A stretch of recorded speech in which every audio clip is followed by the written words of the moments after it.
इस दिन यानी 504 घंटे, एक एक सेकंड जानलेवा, हर सांस अनिश्चित और हर रात मौत की आहट जैसी। ये कहानी है एक आम इंसान की जो अचानक जंगल में फंस गया और फिर शुरू हुआ उसका सबसे बड़ा इम्तिहान, जिंदा रहने का इम्तिहान। नाम था उसका अर्जुन। कोई सैनिक नहीं, कोई ट्रेंड सर्वाइवर नहीं, बस एक साधारण इंसान जो दोस्तों के साथ ट्रैकिंग पर गया था, लेकिन रास्ता भटक गया। शुरुआत में उसे लगा कि कुछ घंटे की बात होगी, पर वक्त बीतता गया, सूरज डूबा और वो जंगल के बीच अकेला रह गया। पहली रात जैसे ही आई, ठंडी हवाओं ने उसकी हड्डियों तक को जमा दिया। न टॉर्च, न मोबाइल सिग्नल, न कोई आवाज, सिर्फ पत्तों की सरसराहट और दूर कहीं भालू की गुर्राहट। अर्जुन ने एक पेड़ की जड़ के नीचे खुद को समेट लिया। उसकी दिल की धड़कन इतनी तेज थी कि उसे खुद सुनाई दे रही थी। नींद तो कोसों दूर थी, बस आंखें बंद करके उसने किसी तरह रात बिताई। सुबह होते ही सबसे पहले उसे भूख का एहसास हुआ, लेकिन खाने को कुछ नहीं, न फल न कोई अनाज। पानी की तलाश में वह चल पड़ा और कई घंटे बाद एक नाले की आवाज सुनाई दी।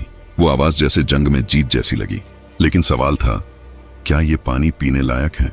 उसने पहले पानी को अपने हाथ में लेकर सूंघा, फिर जरा सा छका और धीरे धीरे पी लिया। वहीं पास में कुछ जंगली बेर मिले जिसे खाकर उसकी जान में जान आई। पर जंगल कोई होटल नहीं होता, हर दिन नई चुनौती थी। तीसरे दिन बारिश शुरू हुई। अर्जुन पूरी तरह भीग गया, कपड़े गीले, बदन कांपता और रात में बुखार तक आ गया, लेकिन उसने हार नहीं मानी।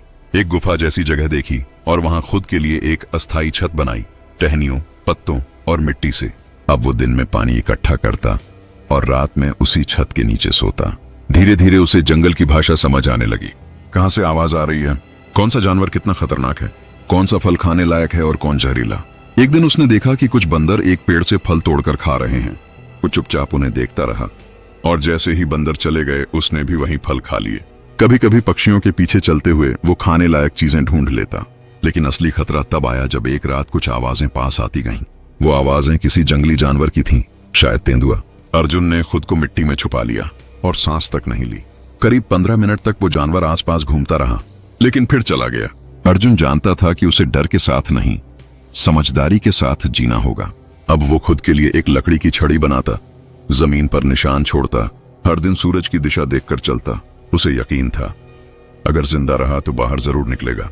एक दिन उसे एक पुराना जला हुआ हिस्सा मिला, जहां शायद पहले किसी ने कैंप किया था। वहां एक टूटी हुई पानी की बोतल और कुछ जले हुए लकड़ी के टुकड़े पड़े थे। उसे यकीन हुआ कि इंसान यहां आए थे। वो उसी दिशा में चलने लगा, पर अब तक उसके शरीर की हालत बिगड़ने लगी थी। कमजोरी, पेट में दर्द, होंठ सूख चुके थे, लेकिन उसकी आंखों में अब भी उम्मीद थी। उसने एक लकड़ी को झंडे जैसा बनाया और कपड़े का टुकड़ा बांध दिया। हर ऊंचे पेड़ पर उसे लटकाने लगा ताकि कोई ऊपर से देखे। 21वें दिन दोपहर को उसे दूर हेलीकॉप्टर की आवाज सुनाई दी। वो पागलों की तरह चिल्लाया, लेकिन आवाज तो जंगल निकल जाता है। फिर उसने पत्तियों में आग लगाई, धुआं उठने लगा और वो हेलीकॉप्टर रुक गया, फिर वापस लौटा। कुछ ही देर में बचाव टीम नीचे आई और अर्जुन को बाहर निकाला गया। बचाव कर्मी भी चौंक गए। कोई आम इंसान इतने दिनों तक कैसे जिंदा रह सकता है? जब अर्जुन से पूछा गया कैसे बचे रहे, तो उसने मुस्कुराकर कहा, मैंने जंगल से लड़ाई नहीं की, मैं उसका हिस्सा बन गया। निष्कर्ष, एंडिंग वॉइस ओवर स्टाइल। ये कहानी सिखाती है कि इंसान जब हार नहीं मानता तो हालात चाहे जैसे भी हों, वो जिंदा रहना सीख ही जाता है।